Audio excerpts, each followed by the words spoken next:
welcome to RSA Conference 2024. We're here recording live from Broadcast Alley in Moscone West. I'm your host, Adrian Sanabria, and joining me today is Maxime Lamothe-Brassard, founder and CEO at Lima Charlie. How are you, Maxime? Very good, very good. Pretty tired, but it's a good kind of tired. Yeah, good tired. Exactly. That's how I would describe it. Seeing a lot of people in person. We're a very remote industry. Mm-hmm, Maybe everybody is, but it seems like security more than especially in the startup world, more than ever. It's your seed money, your Series A money goes a lot further when you don't need an office. That's right. But at the same time, you still need that face-to-face with so many different people. So we're all trying to cram it in 3 days, right? Yeah, we are. Absolutely. Long days. So today we're talking about making platformization beneficial to the cybersecurity industry. And so we want to lay some groundwork there, right? Sure. Like what do we mean when we say platformization? And it might help to talk about what Lima Charlie does and why that's so important to Lima Charlie. Absolutely. And I think that groundwork is kind of really the core of the question, right? Everybody, there's different takes on platformization, what it is, and I think we get a lot of people that present sort of the shortest path to what they could legitimately kind of call platformization. But the bigger question is, what as an industry do we want this to look like, right? Not just, what are some vendors kind of trying to get to in the short term. So the short version, right, for Lima Charlie is we're building a SecOps cloud platform. What it means is, and bear with me, I know it sounds cliche, right? But it's this cloud provider for cybersecurity. So we're building like a cloud provider, right? Meaning you interact with us, self-serve and multi-tenant, API first, and they're primitives that we build onto that platform, right? So we're not building like, hey, this thing is the bad guy. We're building the tools for the professionals and organizations and services and builders to do amazing things. And so I think going back to kind of the question of what is platformization, I think as an industry, we have to look and say, in the longer term, what is going to be more beneficial to the industry, right? There's sort of two main tracks that I kind of see through that space. One is the one that is kind of an extension of where we are today. Meaning we have a bunch of vendors that are really large and they have a bunch of different products. Sometimes they build them internally, sometimes it's through acquisition. And they coalesce them under, a single web portal. They make a bunch of different bundles around it, and that's like the platform, right? There's a loose cohesion between the different things. But fundamentally, I think we're still dealing with a current traditional cybersecurity vendor. The other big direction, which is the direction that we're taking, is the one where we say, we need this platformization to be a net benefit for the industry, right? It needs to be a thing that doesn't inhibit innovation in the industry.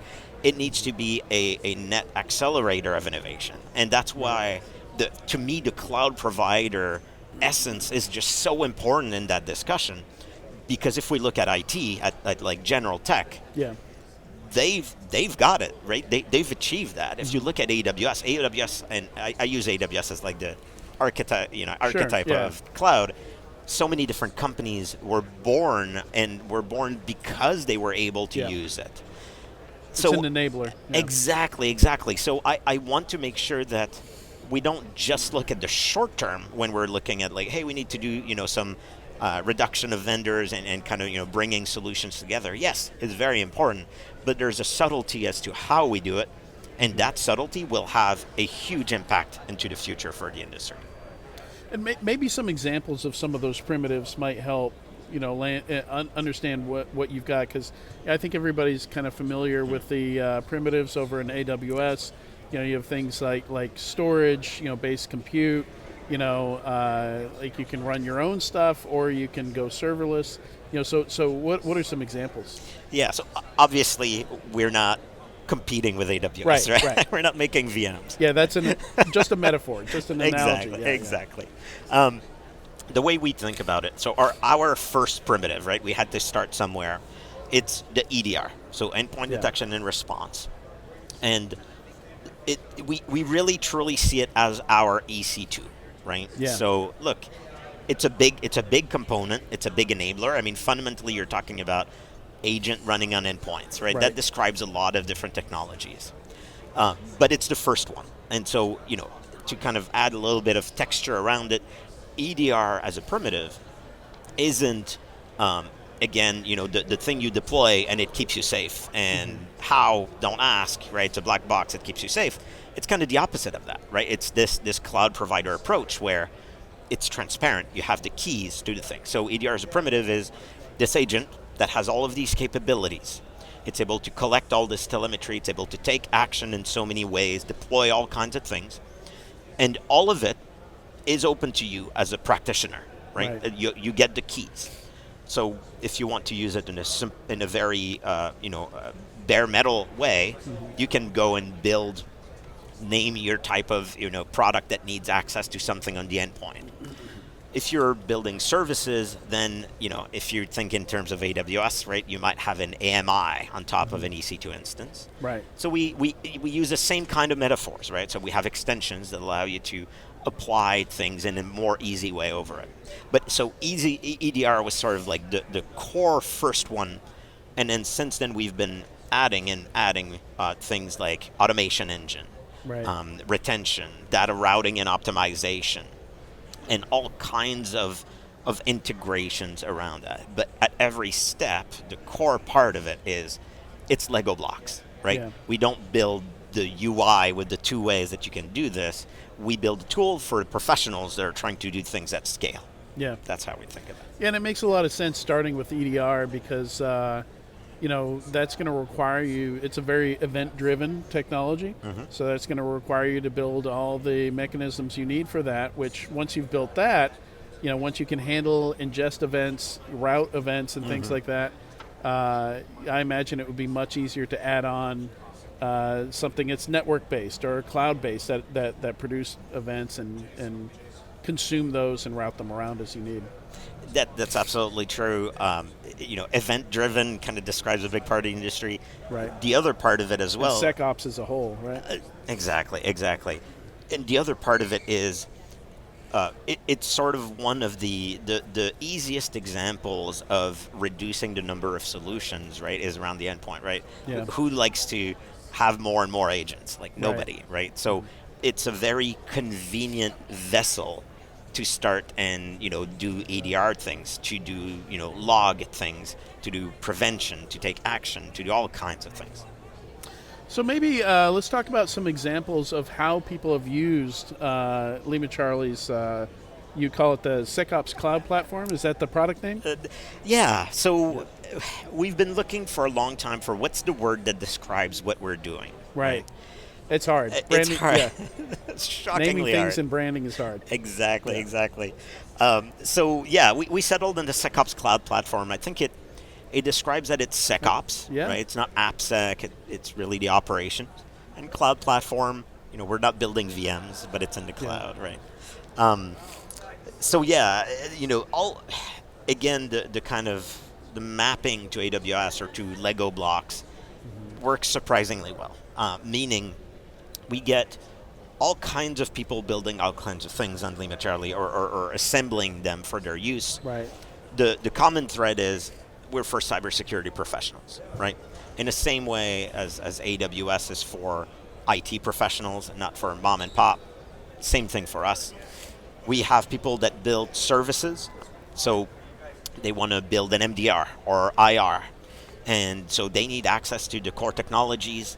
They need access on demand. They need things like infrastructure as code, right? They're looking for a very kind of mature approach to it, not the web portal and doing 50,000 clicks to onboard a new customer. Like that doesn't fly anymore.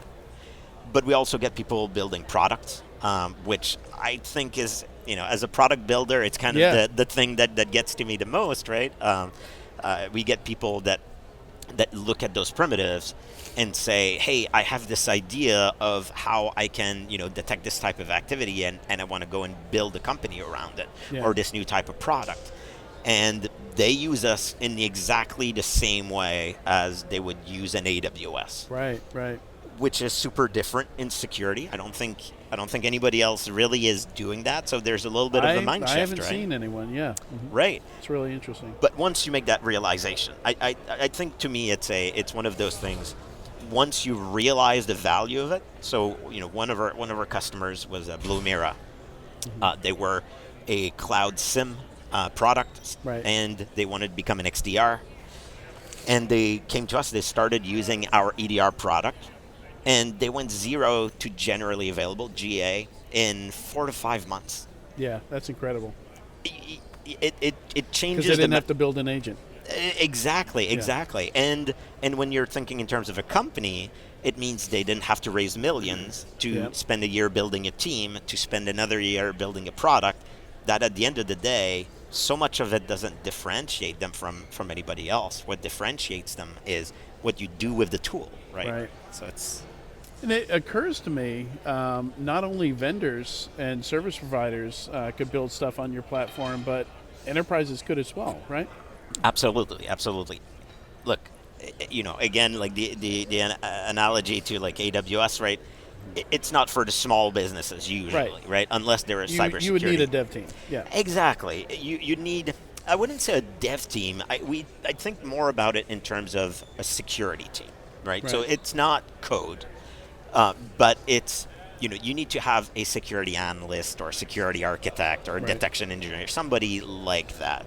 But absolutely, what we're seeing is the teams that do have folks that do these types of jobs really appreciate Lima Charlie because it gives them the capability, and then it gets out of the way, right? It's not a product that you have to go and do this long negotiation to get access to the doc after a month, and maybe eventually you kind of build this complex thing.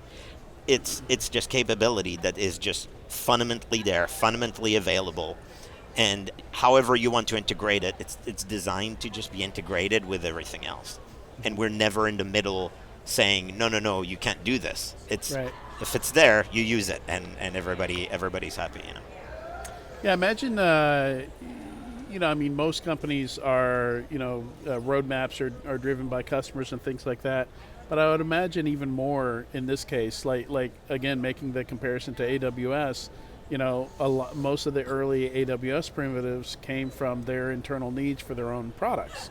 That Amazon's retail side was run. That's where AWS came from. Is that true in your case as well? That customers drive a lot of where you decide to go next?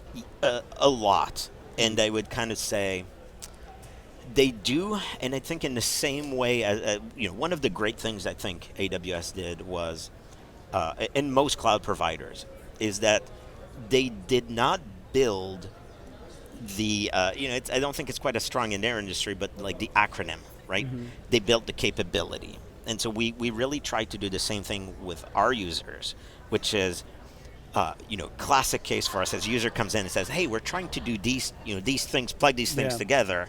How can we do that? And we look at it and we tell them, like, actually you can't do that right now. Mm-hmm. But if we make this generic mechanism, right, and we add it to this ecosystem of the platform, now you can do this, and you can do so many other things. Right. It's not that we built a SOAR or we built a SIM or a insert the acronym.